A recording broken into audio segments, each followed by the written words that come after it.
வணக்கம். இது தடம் நியூஸின் மாலை நேர செய்திகள். செய்தி ஆசிரியர் அரியராசா தினேஷ், வாசிப்பவர் மதுஷியா மகேந்திரன். முதலில் தலைப்புச் செய்திகள். 2025 உயர்தர பரீட்சை குறித்து வெளியான முக்கிய அறிவிப்பு. திட்டமற்ற வாகன இறக்குமதி, அரசுக்கு கடும் அழுத்தம். யாழ் கொழும்பு தொடருந்து சேவை, பிரதி அமைச்சரின் அறிவிப்பு. அரசின் திட்டமிட்ட வாகன இறக்குமதி, 3000 பேருந்துகள் சேவையிலிருந்து விலகும் அபாயம். இலங்கையில் திருமணம் பிறப்பு விகிதத்தில் வீழ்ச்சி, ஆய்வில் அதிர்ச்சி. தொடர்பான விரிவான செய்திகள். 2025 ஆண்டுக்கான கல்வி பொதுத்தராதர உயர்தர பரீட்சை நவம்பர் 10 ஆரம்பிக்கப்படும் என அறிவிக்கப்பட்டுள்ளது. குறித்த அறிவிப்பை பரீட்சைகள் திணைக்களம் வெளியிட்டுள்ளது.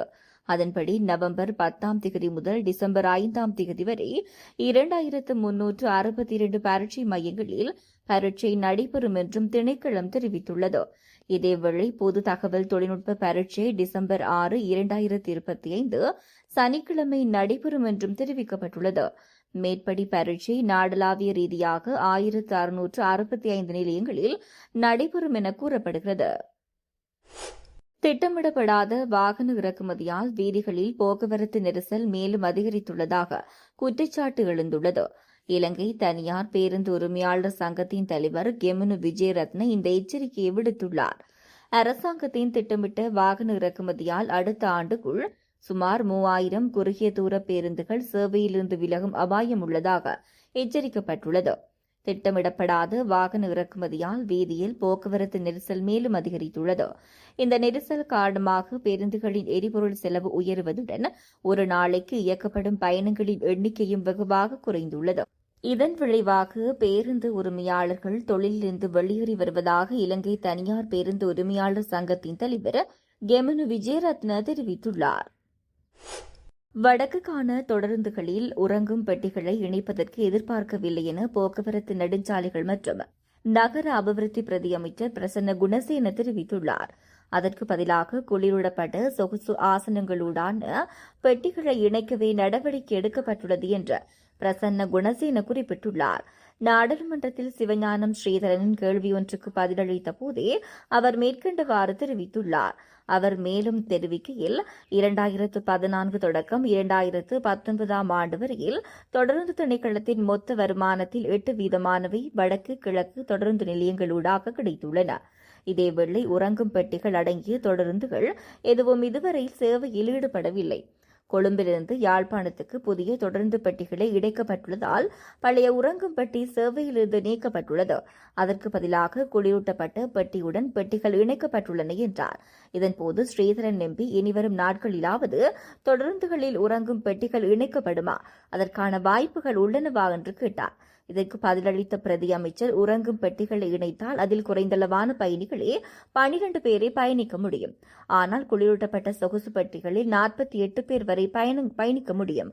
இதனால் உறங்கும் பெட்டிகளை இறக்குமதி செய்ய எதிர்பார்க்கவில்லை என்றார்.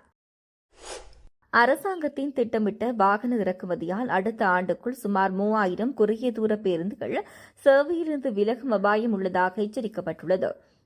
இலங்கை தனியார் பேருந்து உரிமையாளர் சங்கத்தின் தலைவர் கெமனு விஜயரத்ன இந்த எச்சரிக்கையை விடுத்துள்ளார். திட்டமிடப்படாத வாகன இறக்குமதியால் வீதிகளில் போக்குவரத்து நெரிசல் மேலும் அதிகரித்துள்ளது. இந்த நெரிசல் காரணமாக பேருந்துகளின் எரிபொருள் செலவு உயருவதுடன் ஒரு நாளைக்கு இயக்கப்படும் பயணங்களின் எண்ணிக்கையும் வெகுவாக குறைந்துள்ளது.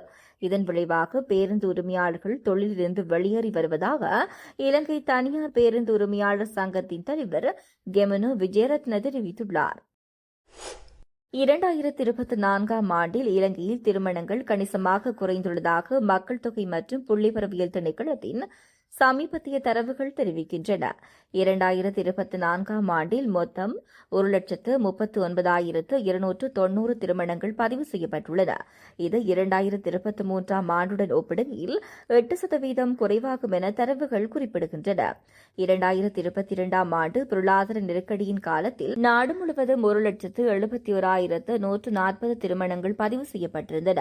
முன்னதாக வெளியிடப்பட்ட அதிகாரப்பூர்வ புள்ளிவிவர தரவுகளின்படி பிறப்பு பிறப்புகளிலும் கடுமையான வீழ்ச்சி ஏற்பட்டுள்ளதாகவும் குறிப்பிடப்பட்டுள்ளது.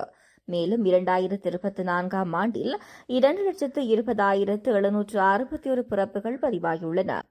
இது 2020 ஆண்டில் பதிவான 3,01,706 பிறப்புகளுடன் ஒப்பிடுகையில் குறிப்பிடத்தக்க அளவில் குறைவாகும் என தரவுகள் குறிப்பிட்டுள்ளன.